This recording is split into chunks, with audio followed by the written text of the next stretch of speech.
It's all about humanity. About humanity.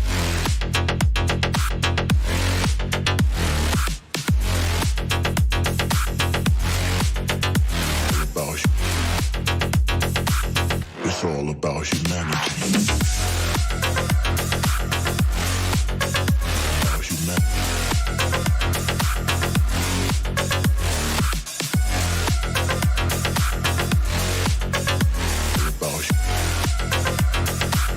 It's all about humanity. Guys and gals and everything in between, MAVAKAGA here, bringing you tonight's top stories, read by me, as well as my co-host Kai Kai. This is for Friday, June 5th, 11:59 p.m. Eastern, 2020. Hope you're all staying safe, taking care of one another, protecting the family. A couple minutes, we'll begin to tell you what's going on around the world today.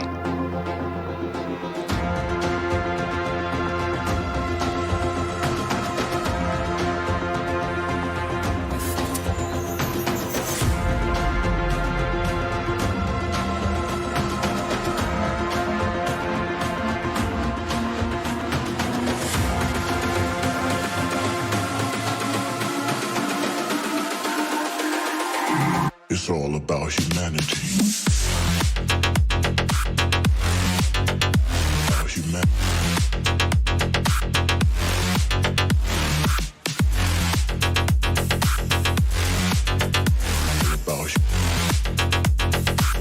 It's all about humanity. About humanity.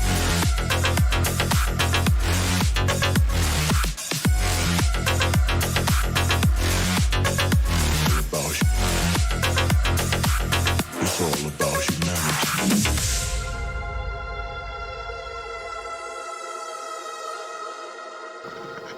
All right, Kai Kai, if you're ready, let's begin.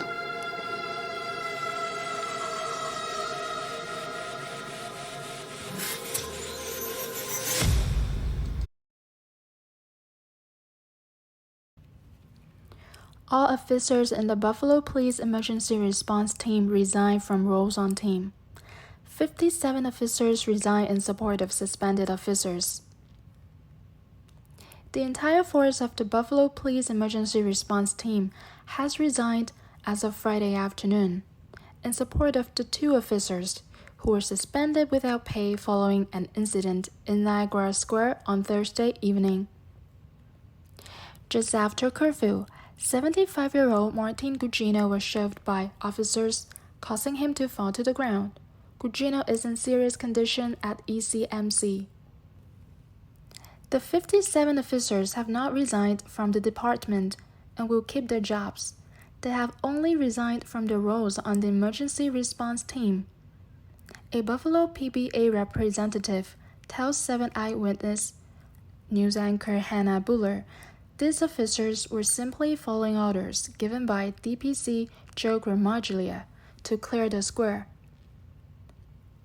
I'm told it is the entire emergency response team. The union tells me it fully understands their disgust.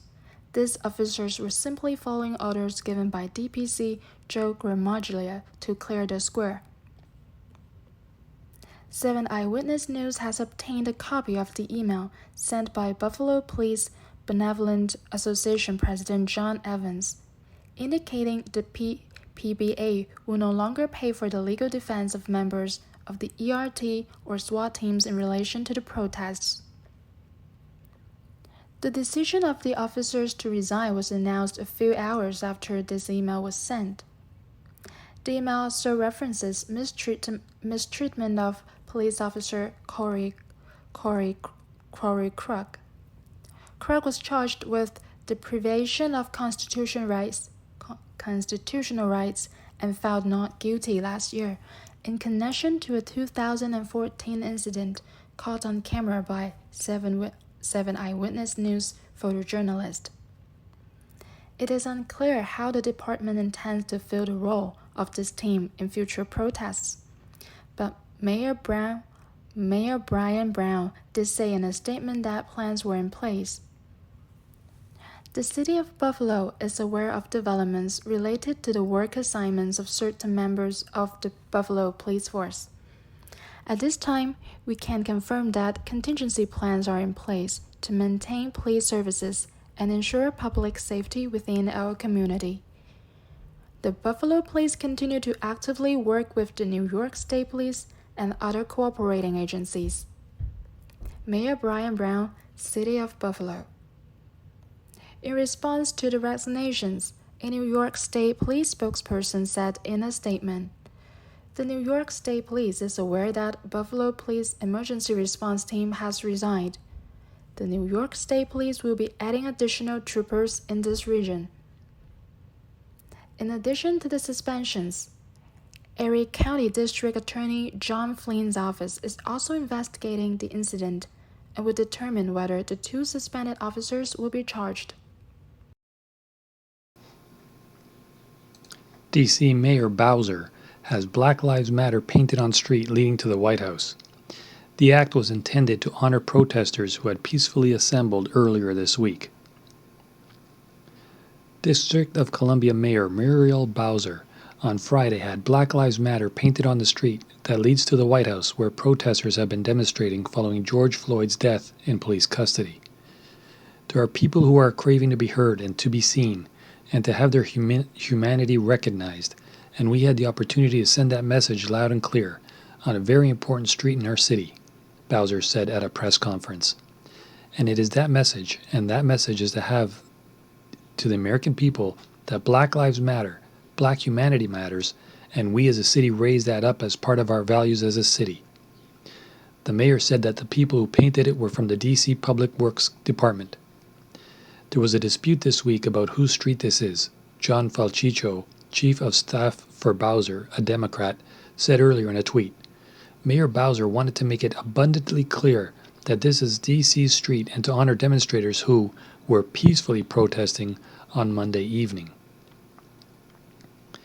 President Donald Trump slammed Bowser Friday afternoon, tweeting, "The incompetent mayor of Washington, D.C., whose budget is totally out of control and is constantly coming back to us for handouts, is now fighting with the National Guard, who saved her from great embarrassment over the last number of nights. If she doesn't treat these men and women well, then we'll bring a different group of men and women." People were seen painting the words Black Lives Matter on Friday morning in a large block letters in yellow across 16th Street, which leads to Lafayette Square at the White House. Bowser tweeted later in the morning that that particular section of 16th Street has been renamed Black Lives Matter Plaza. The official D.C. chapter of the Black Lives Matter Global Network, however, suggested in a tweet that this move was merely an empty gesture by Bowser. This is a performative distraction from real policy changes. Bowser has consistently been on the wrong side of BLM DC history. This is to appease white liberals while ignoring our demands. Black Lives Matter means defund the police. Emily M. Badger, say it with us, the account tweeted. This comes several days after Trump ordered the U.S. Park Police and National Guard troops forcefully remove demonstrators who were peacefully protesting outside the White House on Monday evening. The crowd was dispersed so Trump could walk out of the White House to St. John's Episcopal Church for a photo op in which he held up a Bible. Bowser blasted Trump for what occurred, tweeting, "I imposed a curfew at 7 p.m. A full 25 minutes before the curfew and without provocation. Federal police used munitions of peaceful protesters in front of the White House, an act that will make the job of D.C. Police Department officers more difficult. Shameful. D.C. residents, go home. Be safe." The painting of the phrase Black Lives Matter came as Bowser shared a letter addressed to Trump from Thursday in which he requested that he withdraw all extraordinary federal law enforcement and military presence from Washington, D.C. Now that she has ended that state of emergency for the city, and the Metropolitan Police Department didn't make any arrests on Wednesday night.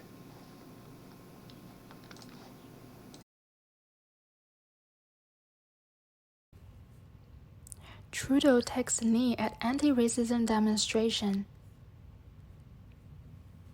Prime Minister Justin Trudeau knelt on the ground as part of a crowd gathered on Parliament Hill Friday afternoon, in solidarity with anti-racism demonstrators protesting police killings of black people. The demonstration is one of multiple events in Canada, following days of demonstrations against racism and police brutality in numerous American cities.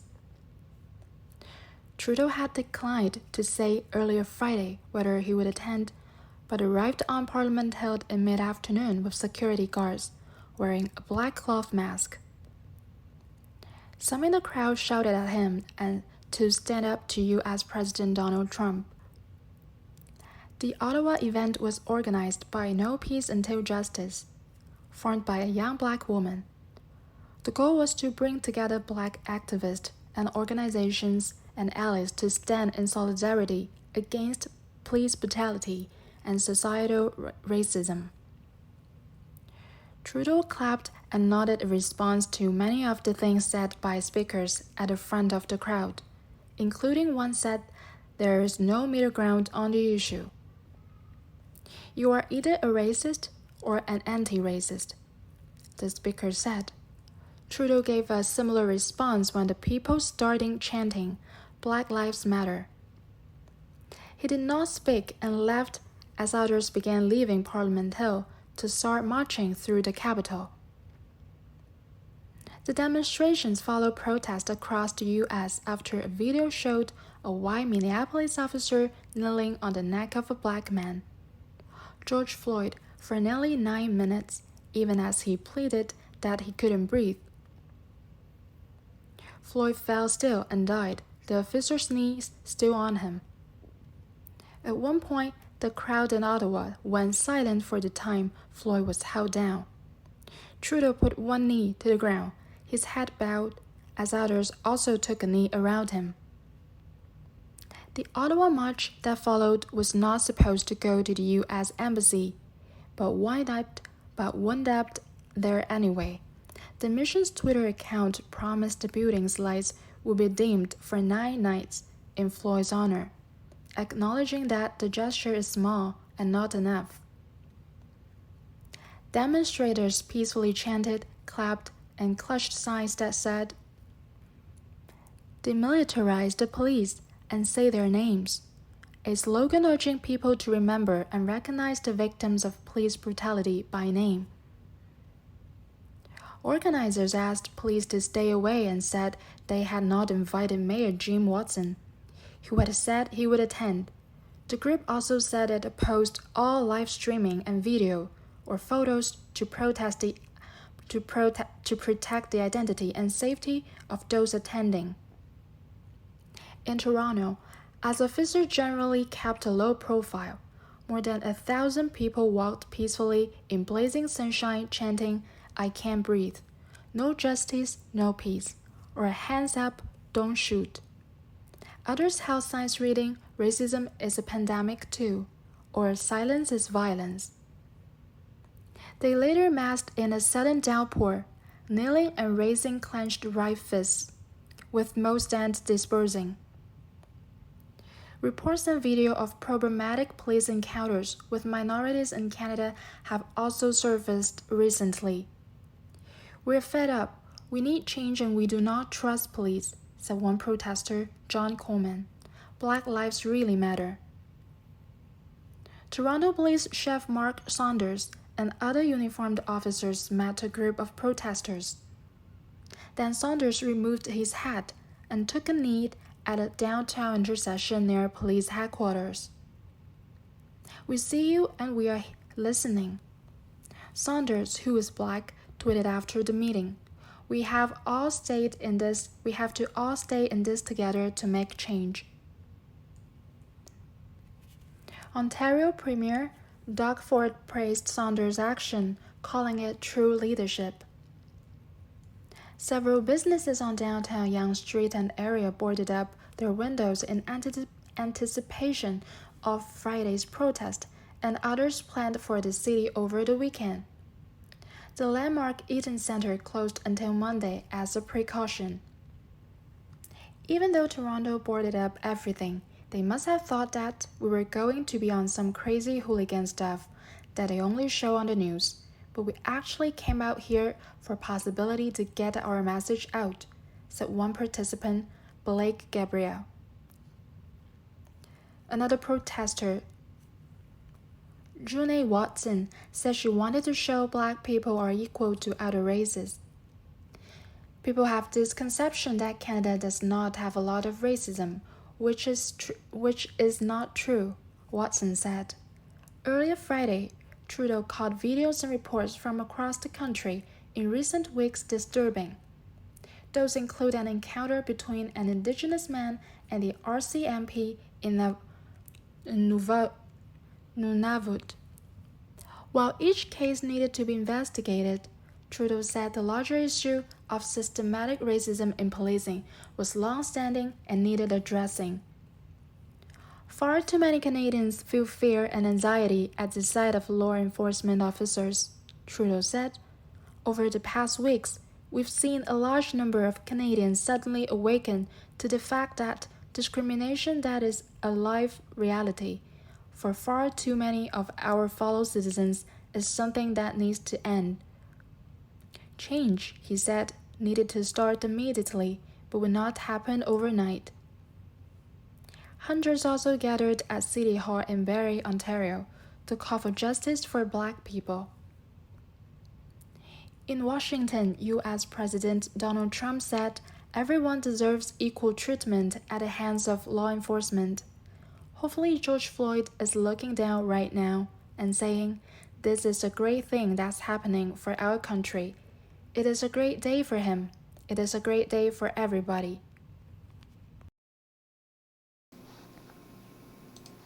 Shock as 81-year-old inmate dies after 40 years in prison without trial. Jamaicans have reacted with a mixture of dismay and horror at the recent death of an 81-year-old inmate who had served 40 years in prison without being tried or convicted for an offense. Noel Chambers, who had been incarcerated at the Tower Street Adult Correctional Center since February 1980, died earlier this year. The case was brought to the media's attention Wednesday by the Independent Commission of Investigations, which said the death of Chambers had opened up a wider probe into conditions and procedures at the island's prisons. Photos also emerged on Twitter that showed the emaciated, insect-bitten body of the 81-year-old man, who seemed to have been malnourished and mistreated while incarcerated, even though the official cause of death has been established as a kidney infection.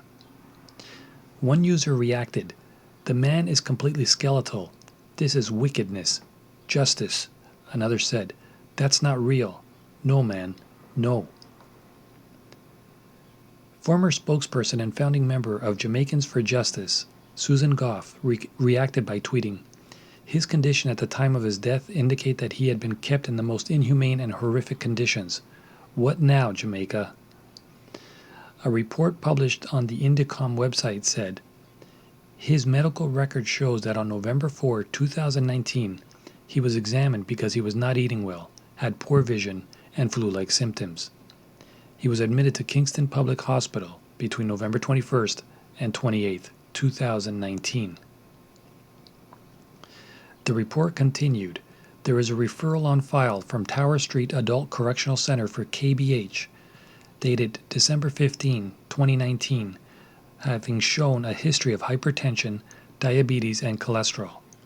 However, there is no evidence on file that he was taken to KBH. On the night before his death, he was found unresponsive by a medical orderly, taken to KBH, and therefore was pronounced dead. The cause of death given at the post-mortem examination was acute pyelonephritis, a sudden and severe kidney infection." At the time of his death, Chambers was in a deplorable physical condition. His clothing was filthy and his body showed evidence of chronic emaciation. He was covered with what appeared to be vermin bites, live bed bugs, and he showed signs of having bed sores, the report detailed. The report said that on January 27, 2020, the Commission commenced an investigation into the death in custody of Chambers. He was being held at the Governor General's pleasure, deemed unfit to plead to a charge of murder. Therefore, he was being held in custody without being convicted for an offense, Indicom noted. The report concluded that the overall lack of timely and adequate medical attention, in addition to his indefinite incarceration and poor hygiene, highlights serious breaches of his constitutional rights, the Criminal Justice Administration Act, and the Correctional Institutional Rules. Following the death of Chambers, the Commission initiated a wider inquiry into conditions under which persons unfit to plead are being held at correctional institutions and the procedures afforded to them whilst held at the court's pleasure.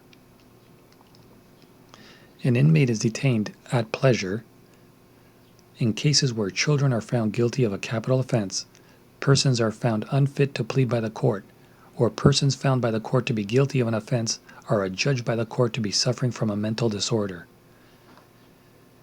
The situation is further complicated by the uncertainty as to whether Chambers had ever been convicted of any offense.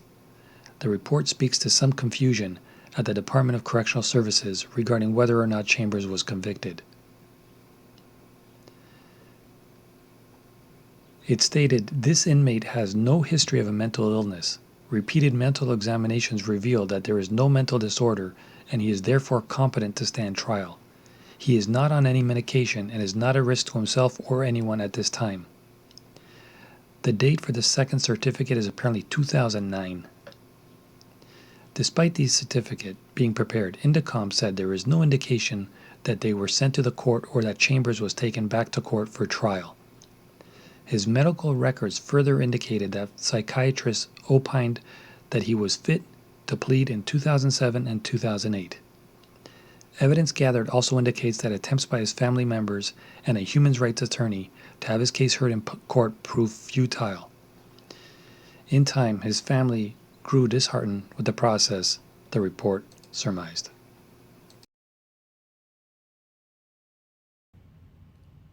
Kamala Harris rages at Trump, "Keep George Floyd's name out of your mouth." Kamala Harris on Friday told President Donald Trump to keep George Floyd's name out of your mouth after the president expressed hope that George is looking down right now and saying this is a great thing that's happening for our country in terms of equality. Trump delivered remarks on Friday following an unexpectedly positive jobs report, but used the address to speak on George Floyd's death and nationwide demonstrations against police brutality, some of which have descended into riots, looting, and violence against police. Equal justice under the law must mean that every American receives equal treatment in every encounter with law enforcement, regardless of race, color, gender, or creed. Trump said, "They have to receive fair treatment from law enforcement." "We all saw what happened last week. We can't let that happen," he said of Floyd's death, which sparked national outrage thanks to a bystander's video showing a police officer pressing his knee into a man's neck for nearly 9 minutes, even after he stopped pleading for help and passed out. "Hopefully George is looking down right now and saying this is a great thing that's happening for our country," Trump continued. "This is a great day for him. It is a great day for everybody. This is a great day for everybody. This is a great day in terms of equality." Despite Harris' implication, Trump has sharply condemned sinister ideologies and racism, bigotry, and white supremacy. "Racism is evil, and those who cause violence in its name are criminals and thugs, including the KKK, neo-Nazis, white supremacists, and other hate groups that are repugnant to everything we hold dear as Americans," he said during the eruption of violence, Charlottesville in 2017. The Trump administration has championed minorities throughout its first term, overseeing the lowest recorded Black and Hispanic unemployment rates. The administration also played a part in establishing opportunity zones and restoring funding to historically black colleges and universities. DC on Friday unveiled its latest edition as city officers painted Black Lives Matter in massive lettering on the street leading up to the White House. DC Mayor Muriel Bowser announced that the section of the 16th Street in front of the White House will be known as Black Lives Matter Plaza.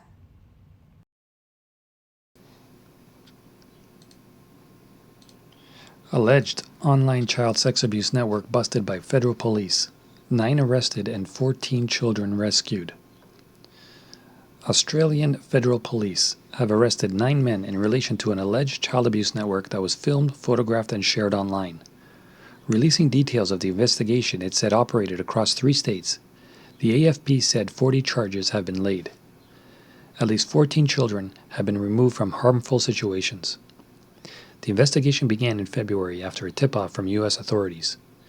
2 men aged in their 20s were arrested on Thursday at Kendal on the New South Wales mid-north coast and have been charged with offences relating to the harm and exploitation of children. The AFP will allege the pair were part of an online network that abused Australian children and recorded the crimes to share with others. Police said the arrests were linked to alleged criminal activity across New South Wales, Queensland, and Western Australia.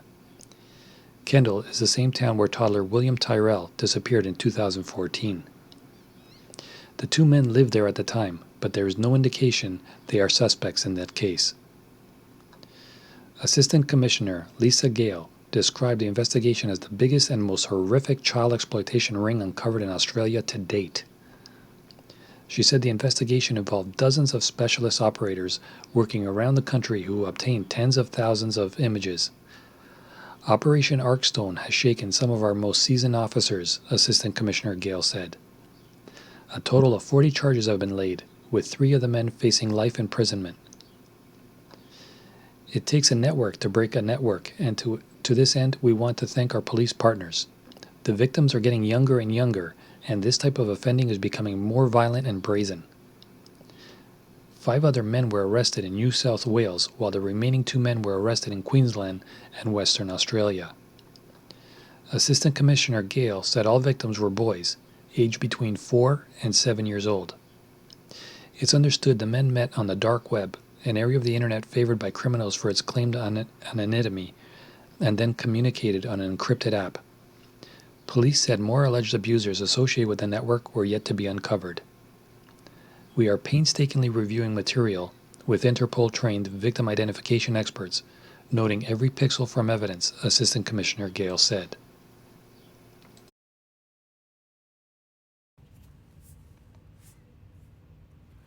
The thug who kicked the man in the head after he was already knocked out during protest?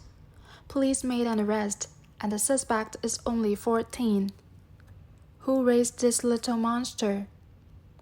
It is an image that's gone viral and has become a symbol of leftist violence during the riots over George Floyd's death across the country.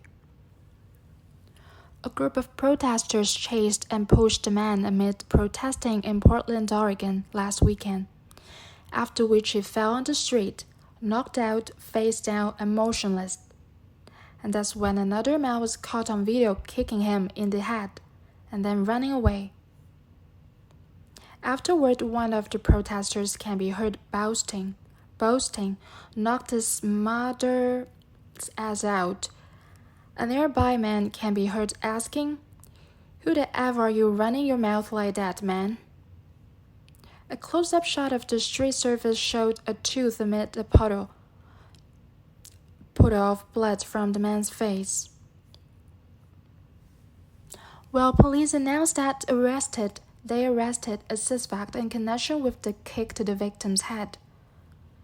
Portland Police Chief Jamie Reg said community members came forward with critical information to help us identify the person responsible for this horrible act. Police said assault detectives on Wednesday afternoon detained the 14-year-old male suspect and took him to Donald E. Long Juvenile Detention Center on charges of second-degree assault. Police added that various media platforms have falsely stated that the victim died. He was seriously injured but did not die, police said. Upon hearing the news of the arrest, a number of Twitter users were shocked at the suspect's age and said he deserves a much harsher charge. Parents of the year? I see an attempted murder. This is not a felony assault. Charge the parents too. Assault? Kicking an unconscious person like you are kicking a 100-yard field goal is attempted murder. He should be tried as an adult for attempted murder. He could have killed that man. Who raised this little monster? 14. Parents, pay attention to your children. Kicking out someone's teeth is a lifetime of pain and trying to restructure the mouth. No teeth, hard to speak, eat, leave. I'm scared of the future my children are facing. No, needs to be charged as an adult.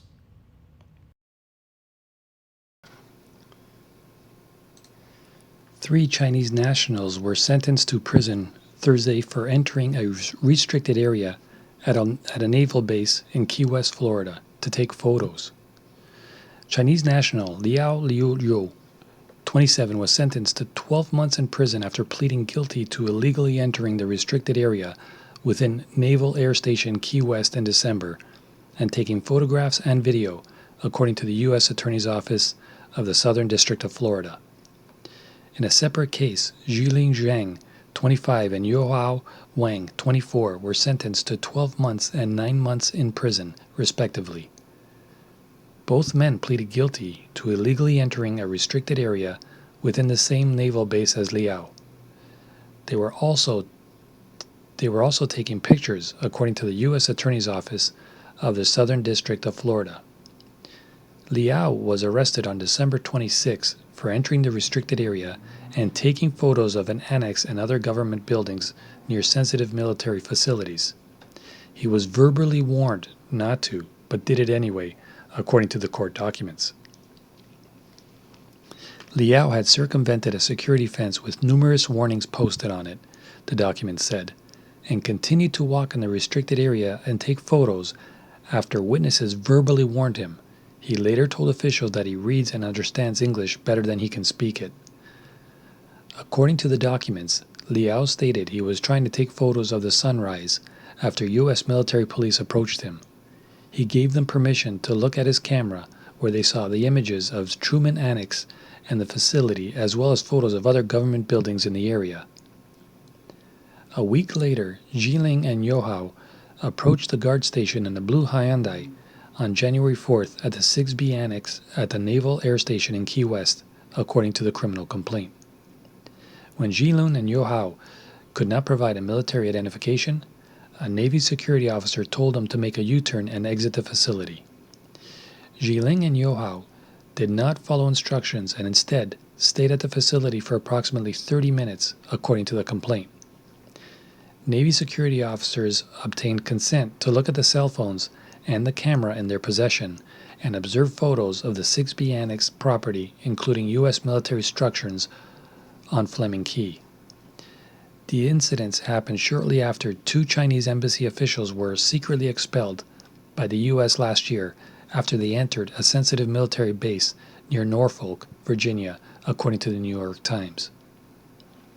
The Times said half a dozen people with knowledge of their expulsions said U.S. officials believe at least one of the Chinese officials who were with their wives was an intelligence officer operating under diplomatic cover.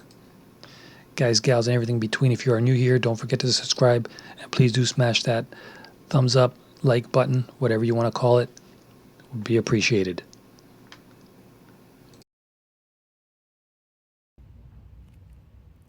Trump says he hopes George Floyd is looking down from heaven, happy over job growth. For roughly a week now, American citizens have been taking to the streets to protest the prevalent atmosphere of police brutality in the United States. This civic outpouring was prompted by the murder of George Floyd, a black man, at the hands of Minneapolis police. A homicidal incident was caught on video and shows Officer Derek Chauvin kneeling on Floyd's neck for several minutes as he begs for him to stop and tells him he can't breathe. Throughout the disturbing video, the other police officers just stand by, refusing to intervene.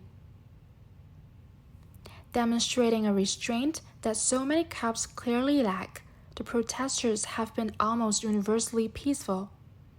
The state, in turn, has met this protest with a truly shocking wave of violence across the country as cops beat, tear gas, pepper spray, and fire rubber bullets at innocent demonstrators.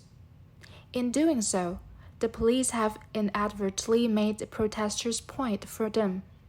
Our law enforcement forces desperately need comprehensive reform.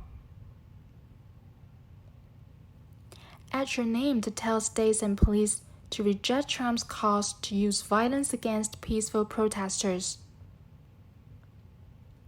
Throughout it all, Donald Trump has refused to step up and lead. He knows that siding with Black Lives Matter advocates will alienate him to the racist bloc within his voting base. So instead, he has leaned into his authoritarian tendencies and told police to dominate the streets, resulting in even more acts of violence and further reinforcing the need for more protests. Trump has proven himself to be uniquely, almost unimaginably, unsuited for the current moment.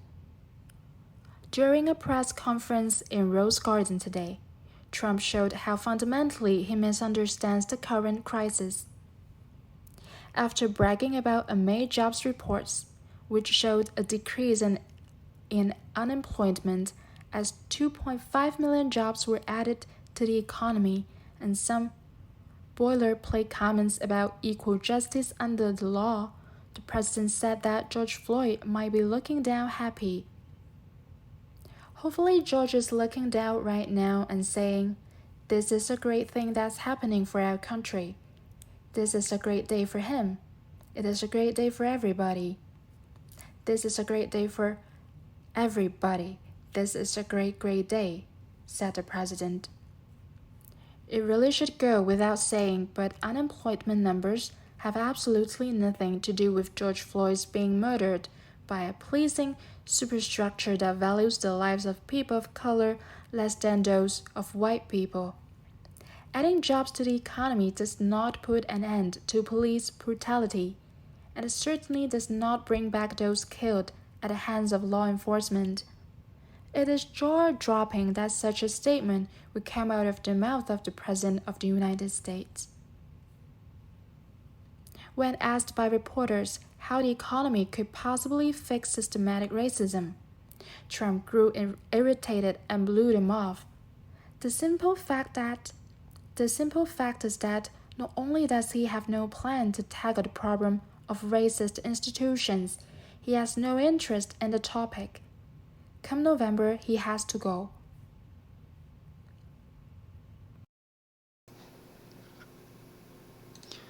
Death of man after face mask arrest shines light on Mexican police brutality. Mexicans have responded with outrage after a man was found beaten to death hours after he was arrested by police officers for not wearing a face mask in public. Anti-police protests erupted on Thursday evening in Guadalajara, the country's second-largest city. Protesters clashed with police officers outside the government palace, burning patrol vehicles and graffitiing the building. Videos showed the protesters breaking through the palace door. One protester poured a flammable liquid on the back of a motorcycle cop and lit the officer on fire, according to a video spread on social media by independent news outlet Zona Docs. Police beat back the protesters with batons and shot tear gas at them. Giovanni Lopez, a 30-year-old bricklayer, was detained on May 4th by municipal police officers in the town of Ixtlahuacan de los Membrillos, near Guadalajara. Video of the incident emerged on Wednesday and shows the police officers with assault rifles forcing Lopez into a police pickup truck as bystanders plead for his release. Just for not wearing a mask? Asks one witness, incredulously. He was resisting, answers an officer. Lopez's relatives went looking for him at the police station, but were told he had been taken to a public hospital in Guadalajara. When they reached the hospital, they found his dead body. He had a bullet wound in his foot, and an autopsy later revealed that he died of a blunt trauma to the head.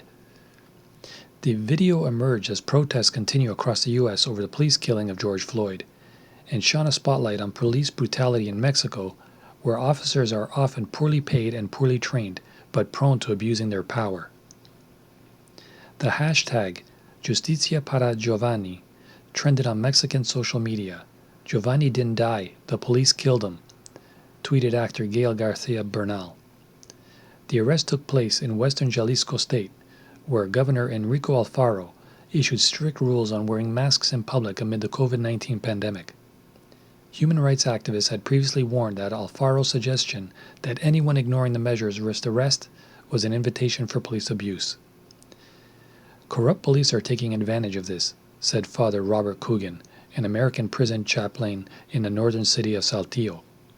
It's giving police one more reason to detain people and steal from them, he said. Alfonso promised a thorough investigation, but the state prosecutor, Gerardo Octavio Solis, said the arrest was for aggressive behavior rather than not wearing a mask, a version disputed by the family. Lopez's neighbors told the newspaper Mural that local police were detaining and roughing up people for not wearing masks in public. Human rights groups have gathered copious evidence suggesting that abuse, torture, and extrajudicial killings are routine in Mexico. Tom Long, an expert on Mexican security at the University of Warwick, noted that, as in the U.S., policing in Mexico has become increasingly militarized, partly due to the so-called war on drugs. There are long histories of police brutality in both countries, said Long, added that many Mexican forces have received U.S. training. Militarization is a recipe for police violence, particularly aimed at those with the fewest monetary and societal resources to hold them accountable. Security analysts say street protests over police abuse are unlikely to erupt across Mexico, as have occurred in the United States, as indignities committed against the poor often fail to mobilize the masses. Regrettably, few people are going to care about a poor person's rights being violated in a country like ours, said Francisco Rivas, director of the National Citizen Observatory, which monitors security issues. Communities in the United States react when they feel abused. There is not that sense of community or solidarity when abuse is committed here. Guys, gals, everything between, I hope you liked today's headlines and top stories. We will be back tomorrow. As always, peace and love, stay safe, stay strong, protect the family, take care of yourselves and of each other. If you're new here, don't forget to subscribe, and please smash that thumbs up button or that like button, whatever you want to call it, and we'll see you again tomorrow. Peace and love. As always, MAVAKAGA. Out.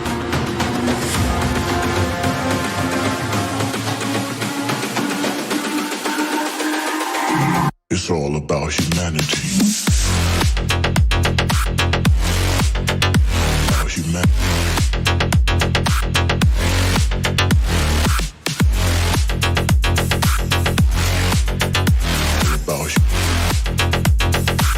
It's all about humanity.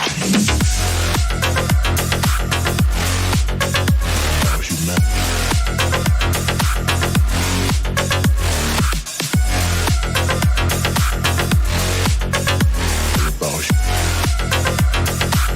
It's all about humanity.